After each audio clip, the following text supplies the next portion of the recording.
The atmosphere inside the executive office at Forrester Creations carried a quiet intensity that often accompanied moments of creation, of legacy being shaped through lines, fabric, and vision. Eric Forrester stood near his desk, absorbed in his work, his focus steady, his movements measured with the kind of discipline that only years of experience could produce. There was comfort in routine, in the familiarity of the space, in the sense that here, at least, the world could be controlled, structured, guided. But even that fragile sense of control was not immune to disruption. The door opened without warning. Quinn Fuller stepped inside with a presence that did not ask for attention, but demanded it nonetheless.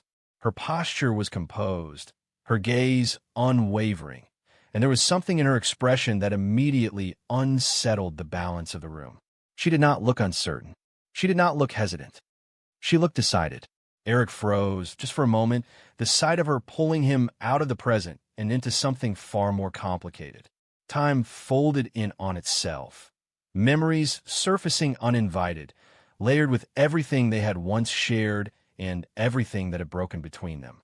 For a brief, almost imperceptible moment, hope flickered.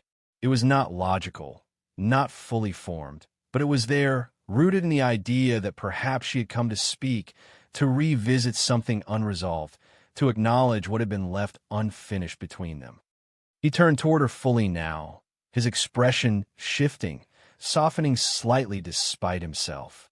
There was still something there, something he had never fully let go of. And perhaps, just for a second, he believed she hadn't either. Carter Walton stood nearby, his presence quieter but no less significant. He had been reviewing documents, focused, grounded in his role, but Quinn's arrival had altered the air in a way that made concentration impossible. He watched the exchange carefully, aware of the history unfolding in front of him, aware of his own place within it, even if that place had not yet been fully acknowledged. Eric took a step forward, his voice measured, cautious, but undeniably open. He was ready to listen, ready to understand, ready, perhaps, to revisit something he had told himself was over. But Quinn did not respond the way he expected. She did not move toward him. She did not soften. Instead, she turned toward Carter. The shift was immediate, unmistakable, and devastating in its clarity.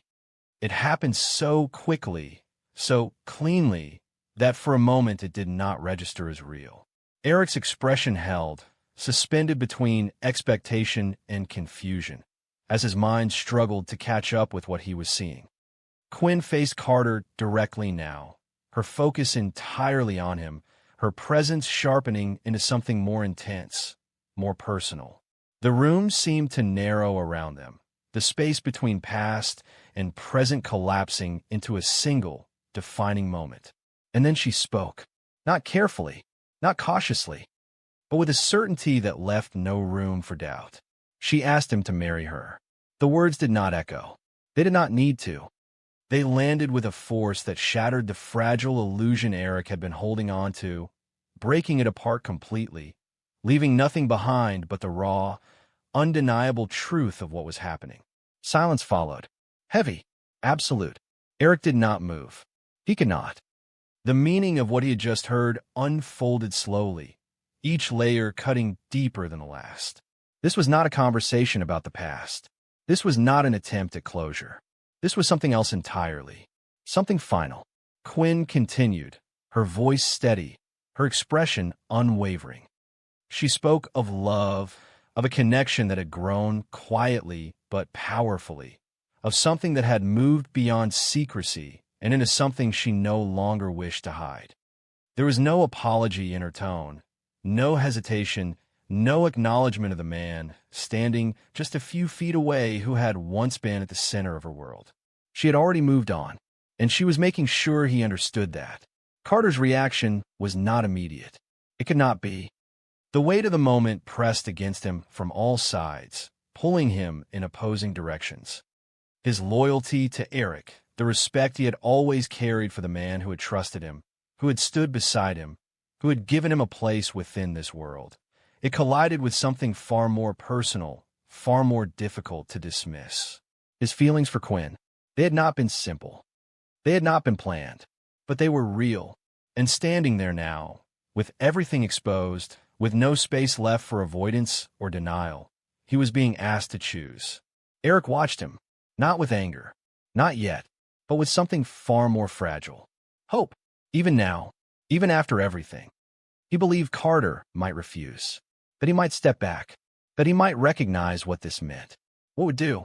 But Carter hesitated, and in that hesitation, everything shifted, because hesitation meant consideration, and consideration meant possibility. When he finally spoke, his voice carried the weight of that conflict, the strain of a decision that would not only define his future, but reshape everything around him. He accepted. The words were not loud, but they were final. Quinn's expression changed instantly, the controlled intensity giving way to something brighter, something victorious. Her smile was not subtle. It was open, radiant, filled with a satisfaction that could not be mistaken for anything else. She had not come to ask. She had come to claim. And she had succeeded. Eric felt the impact of that moment not as a single blow, but as a slow, crushing realization that unfolded in layers. The betrayal was not just personal. It was structural. It reached into every part of his life, into every connection he had trusted, every relationship he had believed was built on something unbreakable. His wife, his friend, standing together, choosing each other over him. He did not speak, because there were no words that could hold the weight of what he felt. The room moved around him, voices returning, movement resuming, but he remained still, caught in a space that no longer aligned with the world around him. The distance between him and the others felt immeasurable, as though something had separated him completely, leaving him outside of a reality he had once defined. The news spread quickly. It moved through Forrester Creations with a speed that felt almost uncontrollable, each retelling carrying its own interpretation, its own layer of shock. Employees whispered in hallways, paused in their work, their attention drawn not to the designs, not to the business, but to the personal drama that had erupted at the highest level. It was not just a relationship. It was a fracture, and everyone could feel it, but none felt it the way Eric did. He remained in the office long after the others had left, the space quiet once more, but no longer comforting. The walls that had once held meaning now felt distant, impersonal, as though they belonged to something that had already begun to slip away. He moved slowly, almost unconsciously, his hand brushing against the desk, the fabrics, the sketches, each one a reminder of what he had built, of the life he had shaped through years of dedication and vision. And yet, in that moment, none of it felt enough to counter what had just been taken from him. He had lost her, again, but this time it was different, because he had not just lost her. He had lost him too. Carter's absence lingered in the room in a way that felt heavier than Quinn's departure, because it represented something Eric had believed was unshakable. Trust, loyalty, brotherhood. And now, that foundation had been cracked, not by accident, but by choice. He sat down slowly, the weight of everything settling fully into place, pressing against him in a way that left no space for denial. There would be consequences, not just for them, but for everything. And for the first time in a long time, Eric felt something he had not allowed himself to feel. Not anger, not yet, but something deeper, something quieter, something that carried the potential to become something far more dangerous if left unresolved. He was alone, and in that solitude, surrounded by everything he had built but stripped of what had mattered most, he understood with painful clarity that this was not just the end of a relationship. It was the beginning of something else, something that would demand a response, something that would not remain contained. The room remained still, the silence stretching outward, filling every corner, every space, every moment. And at the center of it all, Eric sat, unmoving, as the full weight of betrayal settled into something permanent, something that would not fade, something that would shape everything that came next. The silence that settled over the executive office after Quinn and Carter left was not simply the absence of sound. It was the kind of silence that carried weight, that pressed inward, that forced every unresolved thought, every unspoken truth to rise to the surface without resistance. Eric Forrester remained seated for a long time, unmoving, his gaze fixed somewhere beyond the physical space in front of him, as though he were trying to reconstruct something that had just been irreparably broken. The room still held traces of what had happened, not in any visible form, but in the way the air felt altered, charged with the residue of a moment that could not be undone. For years, Eric had been the foundation of everything within these walls. Not just the business, not just the legacy, but the emotional structure that held people together, that gave meaning to loyalty, to trust, to connection. And now, in a single moment, that structure had been fractured in a way that left him standing alone at its center, surrounded by something that no longer felt entirely his. But beneath the shock, beneath the quiet devastation, something else began to form. It was not immediate. It did not erupt. It emerged slowly, almost imperceptibly, like a shift in gravity. Because Eric was not just a man who had been betrayed. He was a man who had built something powerful. And power, once shaken, does not always collapse. Sometimes it redefines itself. He stood up. The movement was deliberate, controlled, as though even now he refused to let the moment dictate him entirely. His hand rested briefly against the desk, grounding himself not in emotion, but in something tangible, something real. The pain remained, sharp and undeniable, but it was no longer the only thing present. Now there was clarity. Across the building, the ripple effect had already begun. Whispers moved through the halls of Forrester Creations with a speed that no official announcement could match. Conversations paused mid-sentence.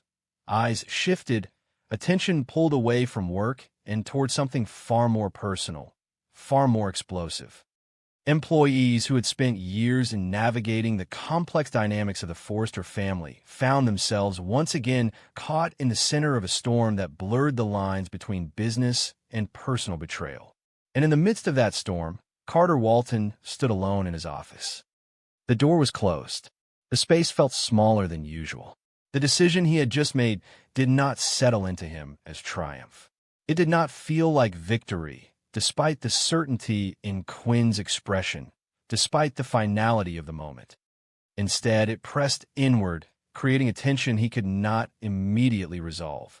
Because he had not just chosen Quinn, he had chosen against Eric. That distinction mattered, more than he wanted to admit.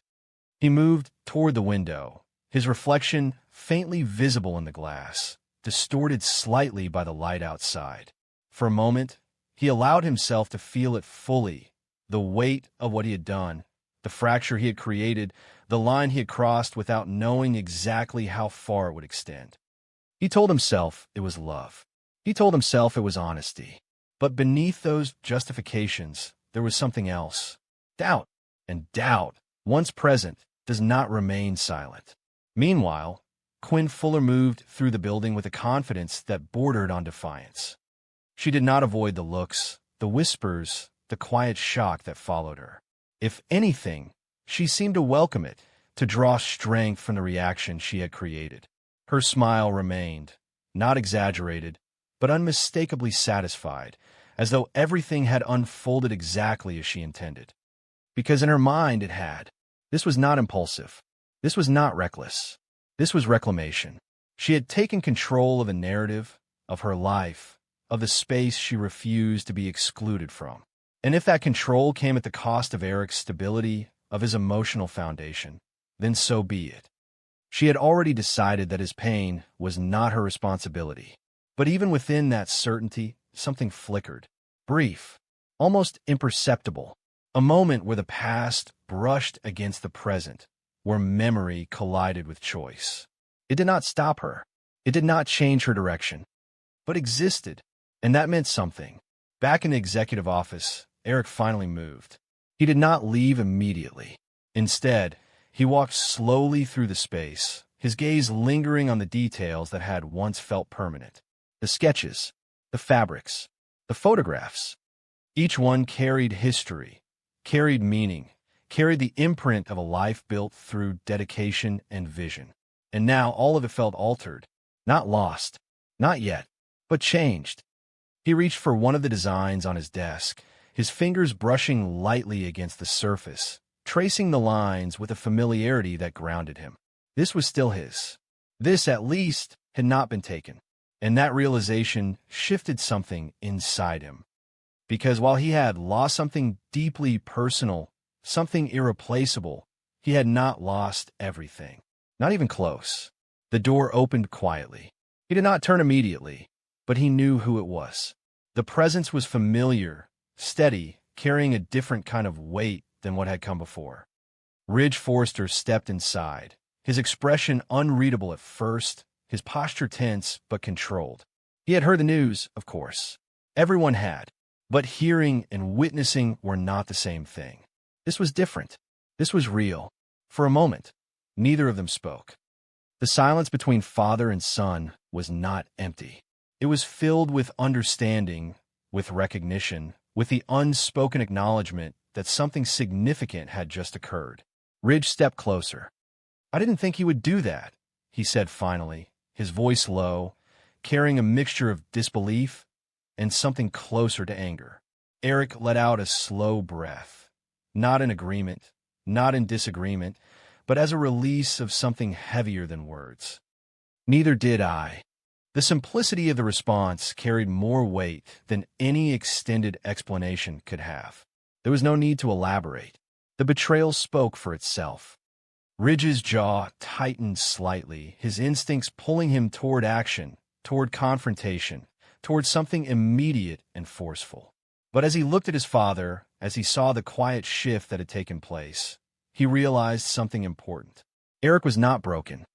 Not in the way this moment might have suggested. He was changing, and that change was not passive. It was deliberate. "What are you going to do?" Ridge asked, the question carrying more than curiosity. It carried anticipation. Eric finally turned.